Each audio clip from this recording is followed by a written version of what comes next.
सुटला गट क्रमांक 52 आणि 52 मध्ये लढत चालू झाली. सुंदर गाड्या धावतात. 5 गाड्या पळतात त्यातला एक जण बाहेर गेला.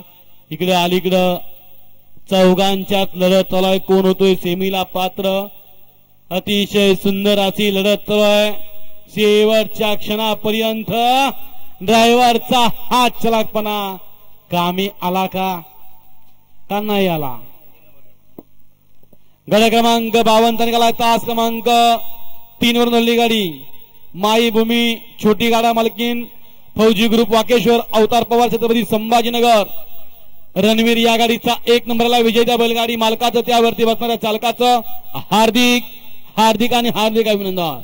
विजयी बैलगाडी मालक आपल्या बैलांची नावं सांगून जा.